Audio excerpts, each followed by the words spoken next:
Today's film is the 1979 Francis Ford Coppola classic war film Apocalypse Now. Based on the Joseph Conrad novel Heart of Darkness, this wasn't the first time a director had tried to adapt this book into a film. Orson Welles tried to make the film in the 1940s, but due to budgetary constraints moved on to another project, the much appraised Citizen Kane, as his first feature. A film that is very much about one man's journey into himself is often attributed to one man in particular, Francis Ford Coppola, and not to undermine his excellent achievements on this film, there were other key players involved as well. Apocalypse Now was part of the key strategy of a company called American Zoetrope, owned by Francis Ford Coppola. This was going to be an independent production company which would give directors some autonomy and control over their projects, but they needed funding from a major studio like Warner Brothers. The first film, the flagship film of the company, was George Lucas's THX 1138. Fortunately, this film pretty much bombed at the box office, and Lucas went on to make a quite crowd-pleasing film called American Graffiti and a series of films you might have heard of called Star Wars. The failure of said film actually put the production of Apocalypse Now back at least 10 years or so.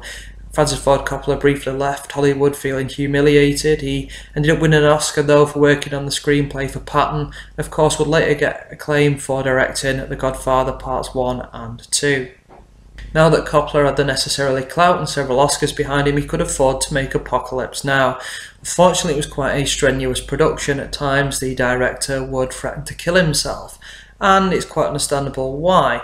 The shoot was supposed to last a couple of months, it ended up lasting 16 months. There was also a local civil war going on in the Philippines, of which the helicopters that were used in production would often be recalled to actually fight against rebels in the local area. Also, there was problems with some of the main cast, who are uniformly excellent throughout the film. Martin Sheen suffered a heart attack whilst in production. The original actor cast in the lead role, Harvey Keitel, was replaced after a couple of weeks' work. His expressive acting style wasn't perhaps to Francis Ford Coppola's tastes. There are some excellent acting performances in it. Robert Duvall plays Sergeant Kilgore, who is only on screen for approximately 11 minutes and received an Oscar nomination for his troubles.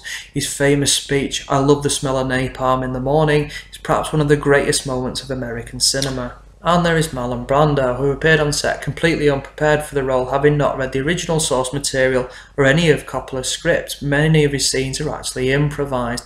Most notably the famous scene where he says to Captain Willard, played by Martin Sheen, "You're an errand boy sent by grocery store clerks to collect a bill." Brando had to be filmed in black pyjamas to make him appear leaner than he actually was. There's a great use of light and shadow throughout his scenes towards the end of the film to make him look a bit leaner than he actually was. Brando has a particularly interesting acting style.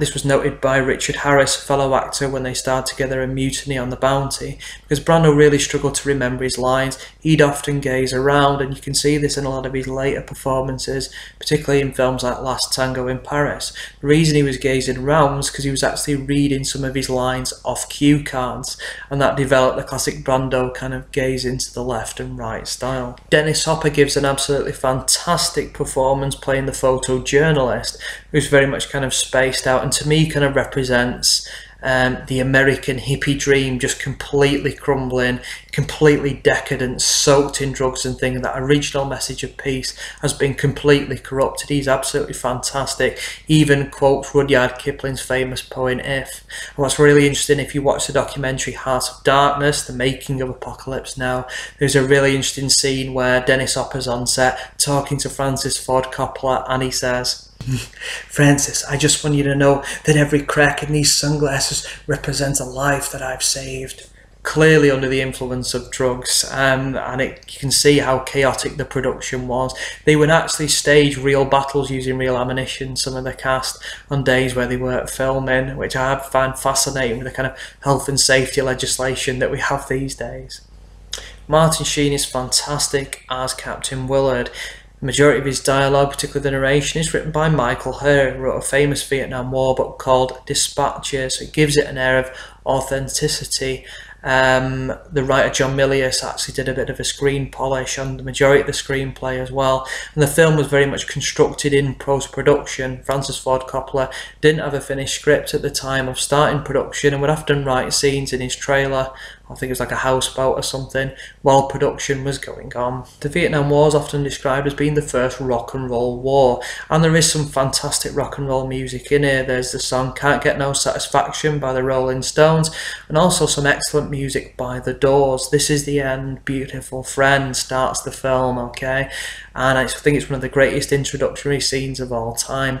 Martin Sheen was actually having a breakdown while the scene was being made, and the sequence where he actually punches the mirror, well, that is his real blood. They just carried on filming the sequence. Martin Sheen actually made them carry on filming. He was going through a lot of personal problems at the time.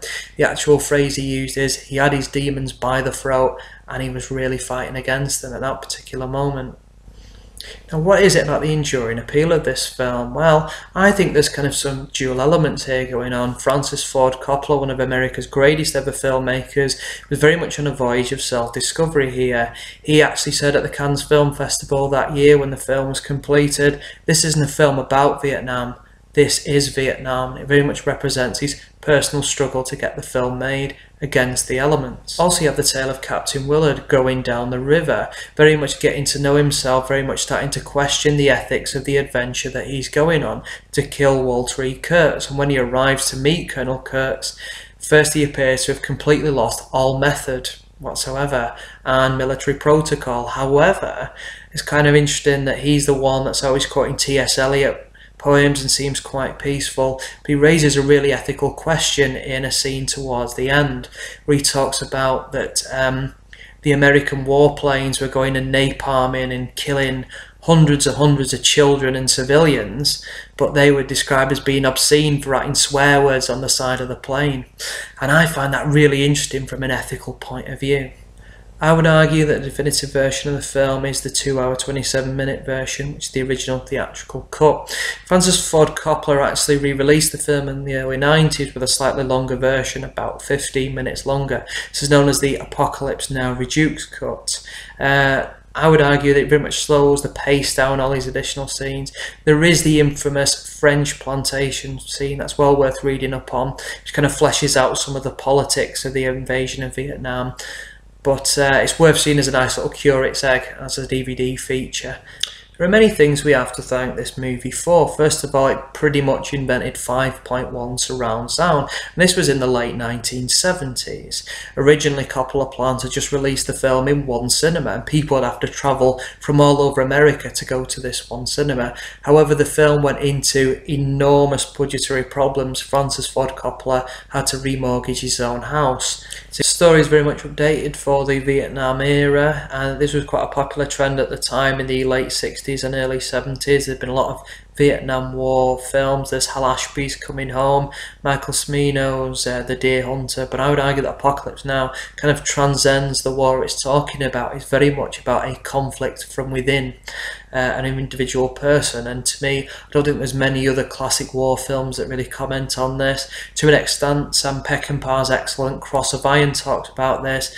Probably the definitive one to explore this theme in particular is Terrence Malick's masterpiece, The Thin Red Line, one of the best war films ever made. In my view, much superior to Steven Spielberg's quite stereotypical, quite by the numbers film Saving Private Ryan. They both came out in the same year. The end of the film is quite ambiguous, particularly compared to the original ending written by John Milius.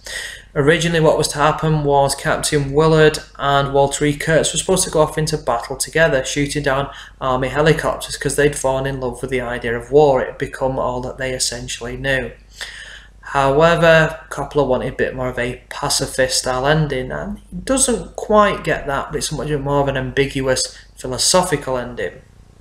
Spoiler alert, at the end of the film, Captain Willard assassinates Walter E. Kurtz, essentially putting him out of his misery. Kurtz lies on the floor saying, the horror, from a famous poem, and he kind of finds his own peace in death. However, Captain Willard has pretty much replaced him at the top of the metaphorical pyramid, and as he goes down and everybody moves out the way from him, he's almost like the new commander-in-chief, but he just gets up and leaves.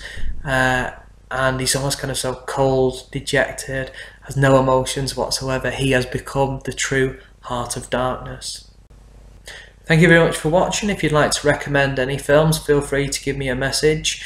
I am suggesting that there's a 50p charity donation to the British Art Foundation in support of the excellent work that they do. I'm no way affiliated with them, I'm just a supporter of the cause. Thank you very much.